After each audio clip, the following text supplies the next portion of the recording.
Christian family, husband and wife.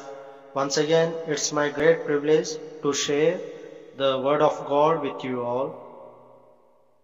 During lockdown, matrimonial lawyers have pointed to a spike in phone calls related to marital discord.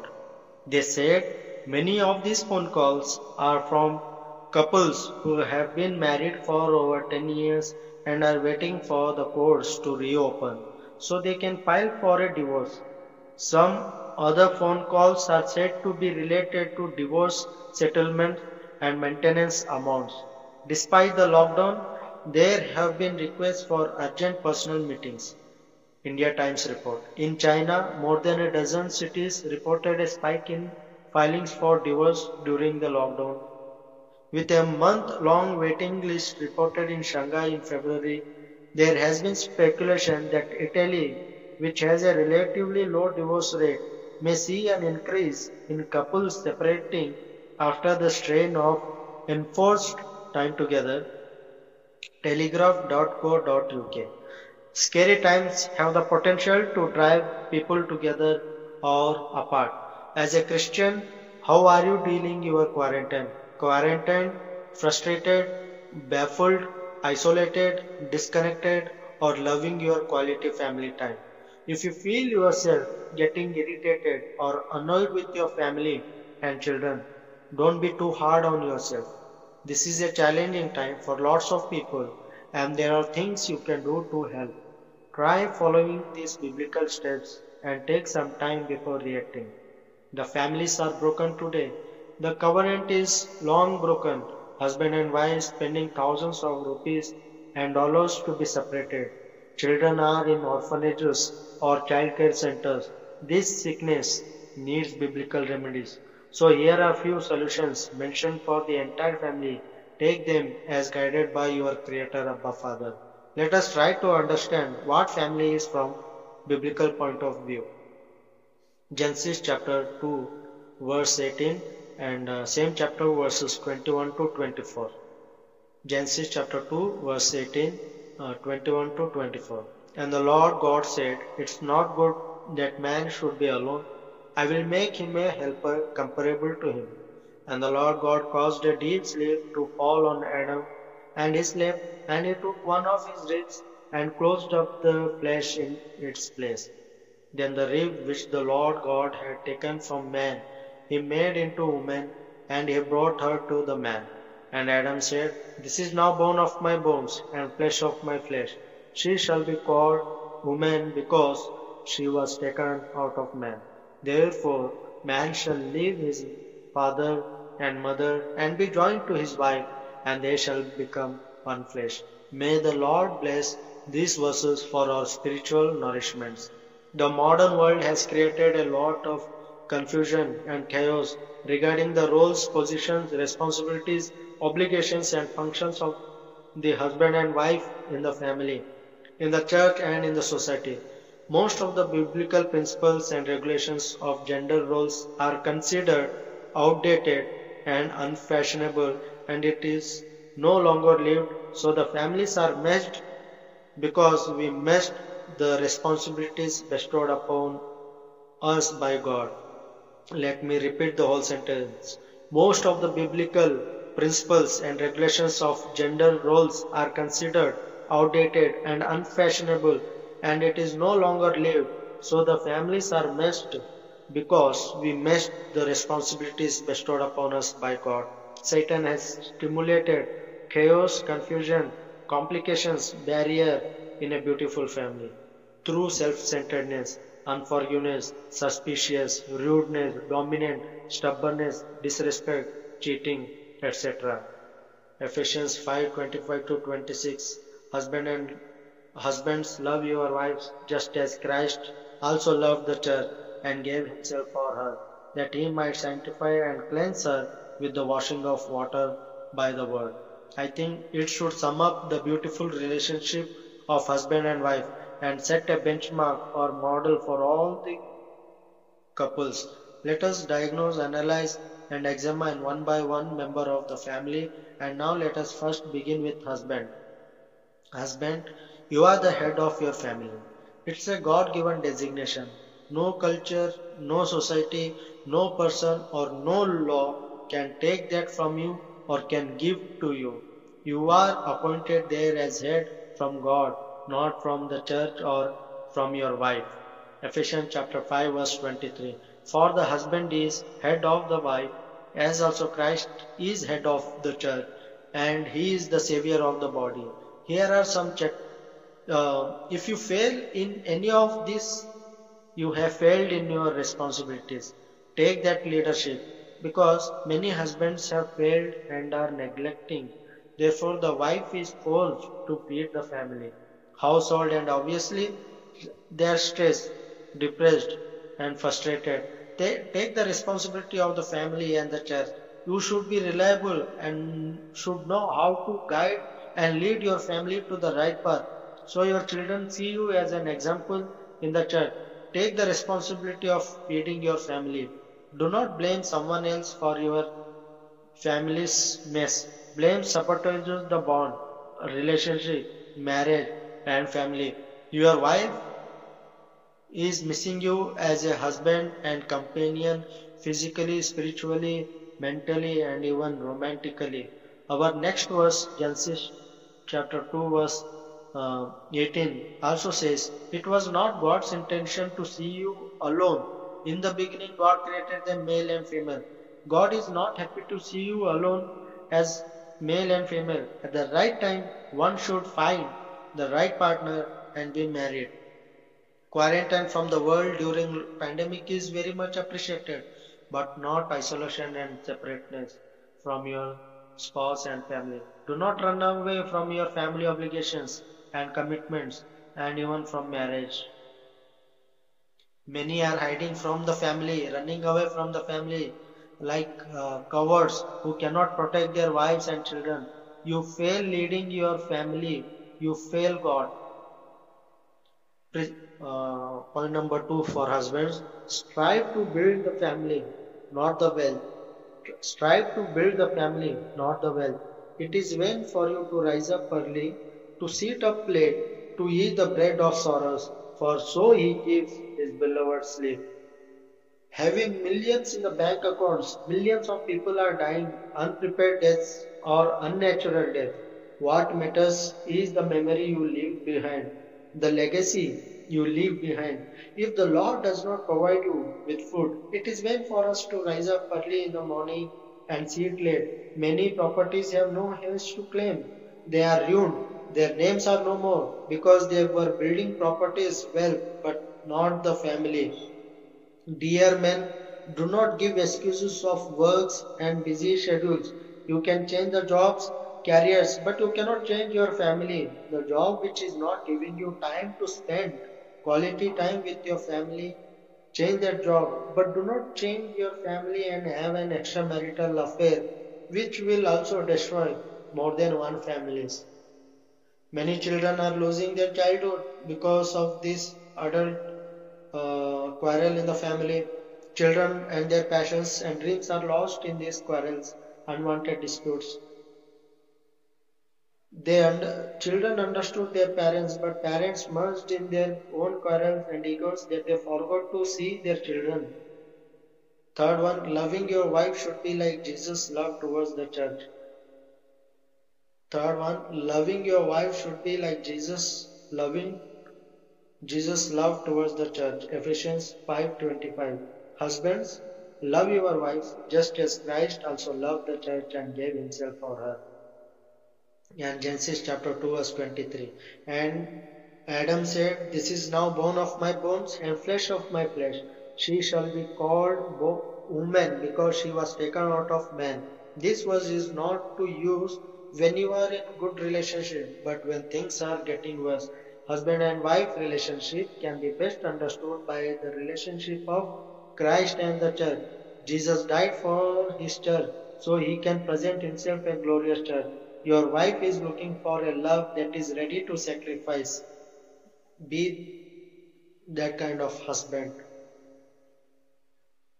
Point number 4. Balance between work and family. 1 Timothy chapter 3 verse 4 and 5 and verse 12. Balance between work and family. 1 Timothy chapter 3 verses 4 and 5 and verse 12. These are verses for bishops and deacons. There are also several other qualities given for these two designations, but out of which one quality came with a warning that these two position holders should know how to rule their families well. If you fail in leading your family, you are not fit for overseeing the church. This is declared by Bible, not by any organization leader. I think many will agree that hardly or scarcely leaders are balancing good family and church commitment. Healthier the family, better the workplace. Ephesians 5:27 that he might present her to himself a glorious church, not having spot or wrinkle or any such thing, but that she should be holy and without blemish. It's your responsibility to lead your family one step closer to the Lord. Let us see the second person in the family, wife. Today, women also have reached all the heights that men have achieved and succeeded. They are there in every bread earning jobs and business that at one point of time thought to be only a guy thing. If the husband is the head of the family, then wife is the backbone of the family. If the husband is busy earning the daily bread, then wife must be busy in making a beautiful family. Proverbs 14:1 The wise woman builds her house. Okay, the wise woman builds her house, but with her own hands the foolish one tears us down. It's in your hands, ladies. Choose which part of the verse you want to be. You will be wise woman to build or foolish woman to destroy. The problem with wives today is messing up with God's order. Point number one for wives. You are a helper to your husband. That does not put anyone down. This is a responsibility given by God to run your family. This is the undivided truth from the scripture. The modern world is manipulating and falsifying the scriptures. Do not heed to this perishing world. The cultures change, kingdoms change, but the word of God will remain the same. Suppose if we are applying for the job, you cannot demand to be the boss of the company, no matter of your qualification. Boss is boss. If you are keeping silent in your working place, then why can't you keep silent in the working place of God? Why do you want to mess with his order and ordinances? If the serpent was the form of Satan in the garden, barrenness was the form of Satan in the life of Sarah, and today modernization is the form of Satan. Do not yield to him. Twice he has manipulated and altered the command of the Lord. And today also he has got hold of many women, blinded them from the truth. If we are really in need of a solution, then be a helper. Then the problem will solve, not the head. This is the truth and reality. What the world is trying to teach you is an advice from the Satan. From beginning, he is doing the same. Do not yield to him. Turn from him. There is no point of arguing with his thoughts. Young wives, please listen to your elderly ladies from the church that how they have put up with each other in their long married lives. Titus 2:4-5. That they admonish the young women to love their husbands, to love their children, to be discreet, chaste, homemakers, good, obedient to their own husband, that the word of God may not be blasphemed. The older women should set an example in the church for younger women to be homemakers. Family making needs patience and endurance. If your husband is a leader or pastor of church, never interfere in his spiritual matters because that is more important than anything else. You should be a help but never a distraction or troublesome. In this, many women have brought reproach to the family and many pastors' heads are put down. Second, you are worth far more than rubies. You are worth far more than rubies. I mean, you are more than pearls, diamonds. Proverbs 31:10. Every evening when husband is coming to the house from his job, he should think that he is coming towards his incredible treasure on earth. But seems like women are forgetting their worth and behaving like a quarrelsome wife. Proverbs 21:9 and 19. Better to live in a desert than with a quarrelsome and nagging wife. That is why your husband must be isolating himself from you. Keep your worth in her husband's sight. Proverbs 18:22. He who finds a wife finds a good thing and obtains favor from the Lord. When he marries you, he should feel like he has found favor from the Lord. But sadly, many husbands are cursing their lives for marrying their respective wives.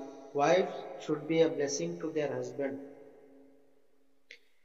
3. Control over your words. Have control over your words. 1 Corinthians chapter 14, 34 to 35 and 1 Timothy chapter 2 verse 11 to 12. Let your women keep silent in the churches, for they are not permitted to speak, but they are to be submissive, as the law also says. And if they want to learn something, let them ask their own husbands at home, for it is shameful for women to speak in church. The way to keep peace, truth, and order in church is to see that which is good for it, to bear with that which is not hurtful to its welfare, and to keep up good behavior, order, and decency. I know this verse is greatly misunderstood and debated by beloved women, and many out there breaking this command. First came the problem, then God gave them an order and command through Apostle Paul. Today, please obey his command. Do not follow the crowd. There may be many successful women out there by breaking this command. There were also many false prophets who are more successful, accepted by people than the true God-chosen prophets like Elijah, Isaiah, Jeremiah, Ezekiel, etc. Today I beseech you, my sisters, stand among the crowd and learn to be silent. It is continued talk with Satan that led the woman to eat the forbidden fruit. Eve didn't know when to stop and how to stop the conversation. It was that long pleading of Sarah that created problem among Abraham's descendants. It is God's law and commandment that you should be under obedience. The woman was made subject to the man, and she should keep her station and be content with it. As I said, we do not argue about our position in the working place. Then why do we want to argue with the responsibility God has given us to run the family? These were some of the very few spiritual problems. I know these points might have not touched many of your family problems. It's only because I know the list can go on. Because almost all the families are having problems. I have only chosen few matters. Being pastor, I came across in family counseling, and even there are many other. But just focus on these only. Do not find solution in the court, secular counselors, or any psychiatrist. My dear brothers and sisters, follow this prescription for healthy family life. As partners, please cross-check at least once in a week, or if possible twice a week, but not once a month, not more than that. Cross-check for you every evening. Was God the center of our family? Are we as couple growing spiritually? Am I as husband or wife did my responsibilities? Have we as a couple led our children one step closer to Christ? Was there anyone or thing more important than my spouse? Did we trust the third party more than each other? Here are my solutions to separating couples who are finding the solution to restore but do not know how to do it. Read these verses before following these steps which I am going to give you. James chapter 1 verses 19 and 20. So then, my beloved brethren, let every man be swift to hear, slow to speak, slow to run. For the wrath of man does not produce the righteousness of God. Be swift to hear and slow to speak. In the New Testament, God hates separating couples, and He really hates divorce. Matthew 5:32. But I say to you that whoever divorces his wife for any reason except sexual immorality causes her to commit adultery, and whoever marries a woman who is divorced commit adultery. No divorce, no remarriage. Only one excuse is given is sexual immorality. Always have intention to reconcile, but not estrangement. Blessed are the peacemakers. When one is talking the other should keep quiet. Remember, swift to hear, slow to speak. Never ever listen to the third party, no matter how much truth he or she is speaking. Trust one another. Always find solution from the Bible. Everyone you marry has a weakness. So if you focus on your spouse's weakness, you can't get the best out of his or her strength. When you get married or you want to get married, stop digging into someone's past. What matters most is the present life of your partner. Old things have passed away. Forgive and forget. Focus on the present and the future. Every good marriage has gone through its own test of blazing fire. True love proves in times of challenges. So today, let us pray for our marriages and ask God to help us where we are lacking in our marriage. Let love be genuine, abhor what is evil,